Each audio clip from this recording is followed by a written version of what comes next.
Hello and welcome back to my YouTube channel. My name is Anu Joshi and I'm a real estate broker and founder of Anuvision Group, serving Toronto and the GTA. On today's video, I'm going to be talking to you about 5 things that if you're a landlord, you should ask your tenants for.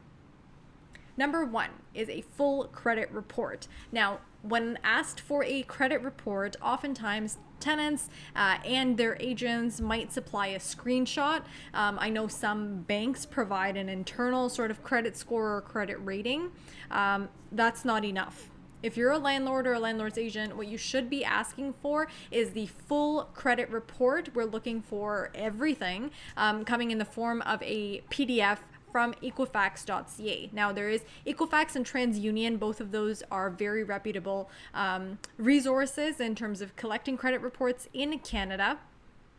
So what I like to see is the Equifax credit report, and I ask them not for just for the one-pager highlight which shows the score, but they should be showing the beacon score as well as the report.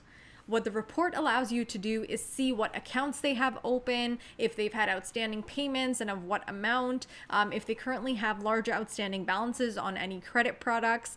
For sure, it's a lot of private information, but if you're going to be a landlord, it's important that the person that you have in your property, your tenant, is able to repay it and has good payback habits and is able to maintain good credit and accounts in good standing. Now, of course, if someone has a car loan or something, that's going to be a very big balance, right? I never hold that against any tenant, but more of what I want to see is the repayment history to make sure that they don't have late payments on their accounts, whether it's a utilities account or a phone account or an internet account or a car payment account. Even a credit card account, right? We don't want to see this pattern of late payments because that's not going to bode very well when they have to pay you rent and they're supposed to pay on time. So I would definitely ask for the credit report and do a full credit report review. Number 2 is government IDs. As a landlord and as an agent representing landlords and as a property manager, I always ask for government IDs of everyone that's going to be staying in the property. I also, as a best practice, make sure that any adult staying at a property that's 18 plus is on the actual lease.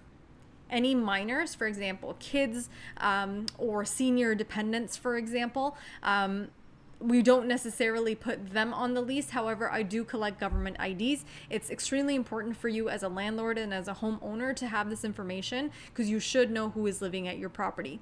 In the case of any future emergencies or any sort of issue in the future, you need to know exactly who is living at the property, even if they're not on the lease. So the kids, obviously, we're not doing any background checks on any children that are staying. We're just doing that on their parents. Let's say if the tenants are a family and they have children.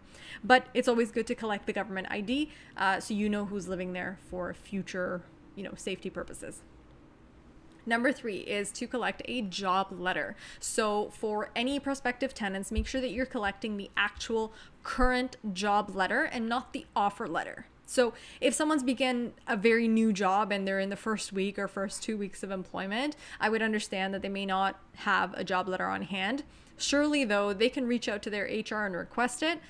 In the past, I've done it and I've advised tenants to do the same and to let them know that the reason that we need the job letter is to secure a residential lease. It is very well known in Ontario and the GTA that most landlords ask for a job letter. And so most HR departments, obviously can't speak for all of them, but most of them know that that's a very valid reason for somebody, even if they're new, to request a job letter.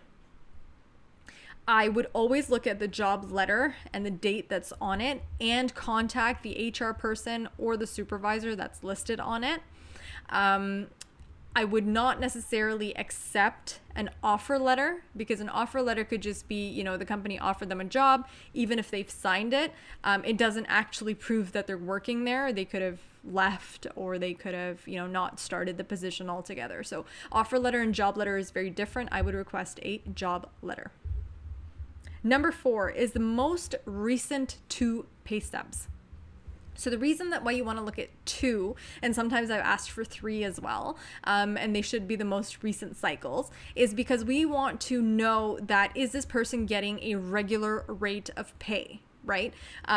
If they say, okay, they make $4,000 a month and they get paid bi-weekly, by principle, each and every pay stub should be 2,000, 2,000, 2,000, 2,000, right? But for any reason, if that's varying, if one is 1,000, another is 2,000, another is 1,200, another is 2,400, we have to be able to discern why that's happening. So all in all, do they have variable pay? A variable pay overall is okay if their average, meets whatever your standards are for the property in terms of the income carrying potential. However, if it varies, it also means that it could eventually go to zero, right? And if the tenant's income is zero, how are they going to pay your rent? So understanding the nature of how they get paid can be made clear in 2 or 3 pay stubs. So that's always good to ask for the 2 or 3 most recent pay stubs. Last but not least, number 5, I would ask for an interview with any prospective tenants.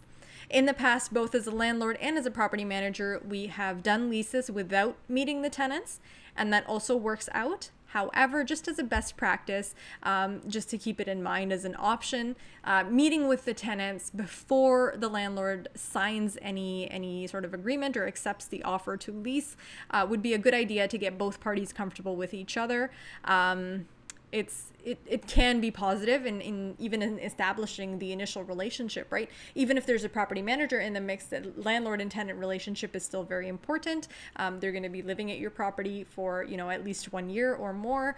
You want them to take care of it. You want them to, come to you with issues. And if there's, any sort of thing going on, you want that channel of communication to be open. And the best way to do that is to meet someone in person. So although I don't do it for every single lease, it is something that if you wanted to, you could definitely explore. So those were my 5 things that you should ask for if you're a landlord, that you should ask your tenant for. To recap, number 1, full credit report to do the review. Number 2, government IDs. Number 3, job letter, not offer letter. Number 4, most recent 2 or 3 pay stubs so you understand their payment schedule. And number 5, a potential interview with your prospective tenants. If you thought that was helpful, please give it a thumbs up and subscribe to my channel because I do post informative real estate videos every single week. And if you have any questions about renting out your property, buying an investment property, property management, which I do for several clients in the GTA, or any other questions related to real estate in the GTA, reach out to me. I'll put all of my contact information below. And thank you so much for watching to the end of this video, and I'll see you on the next one.